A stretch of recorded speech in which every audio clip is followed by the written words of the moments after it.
আসসালামু আলাইকুম, welcome back to my channel Fauzia's mom. আজকে নেহারির একটি মজাদার রেসিপি নিয়ে এসেছি। তো তার জন্য এখানে আমি নেহারির যে পায়ের হাড্ডি, সেই হাড্ডি নিয়ে নিয়েছি। এগুলো খুব ভালো করে পরিষ্কার করে ধুয়ে নিয়েছি। আর এখানে কিছু সলিড মাংসও নিয়েছি। এই মাংসগুলো সলিড থাকলে খেতে ভালো লাগে। তো সবগুলো একটা বড় হাঁড়িতে নিয়েছি আদা রসুন বাটা, নিয়ে নিচ্ছি জিরা বাটা,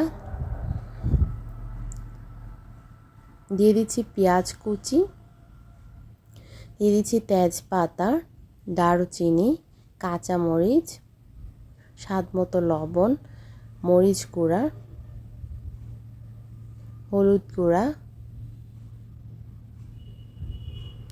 ধনিয়া গুঁড়া, এলাচ, লবঙ্গ, গোলমরিচ, সামান্য একটু জয়ত্রী, সামান্য কটি কাবাব চিনি, এটা আপনারা অ্যাভয়েড করতে পারবেন, আর কিছু সয়াবিন তেল দিয়েছি। এবার খুব ভালো করে এগুলোকে মিক্সড করে নিচ্ছি।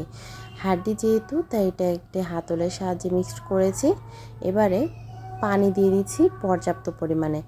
আর এই পানির পরিমাণটা একবারে দিলেই কিন্তু এটার টেস্টটা দারুণ আসে, বারবার করে দিলে কিন্তু এটার টেস্টটা তেমন আসে না। তাই একটু বড় হাঁড়ি নিয়েছি। এবারে আমি মাটির চুলায় বসিয়ে দিয়েছি। এই দিয়ে কিন্তু এটা খুব ভালো করে বলকও এসে গিয়েছে, দেখতেই পাচ্ছেন। আর কালারটাও মাশাল্লাহ কিন্তু দারুণ লাগছে। তো এটাকে আমি জাল করব 6 থেকে 7 ঘন্টা। এইদিকে জিরা আর এলাচ নিয়েছি, এগুলোকে আমি হালকা ভেজে নিচ্ছি, ভেজে পাউডার করে নিচ্ছি।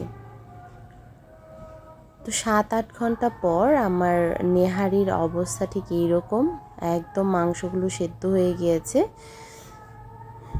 এইদিকে আমি পেঁয়াজ কুচি আর শুকনো মরিচ নিয়েছি, তেলের মধ্যে ফোড়ন দিয়ে আমি নেহারির মধ্যে ঢেলে দিয়েছি। আর সেই যে পাউডার করে রেখেছিলাম মশলাটা, সেটাও দিয়ে দিচ্ছি পুরোটা, দিয়ে এবার খুব ভালো করে নেড়ে চেড়ে ঢাকা দিয়ে রেখে দিচ্ছি কিছুক্ষণের জন্য।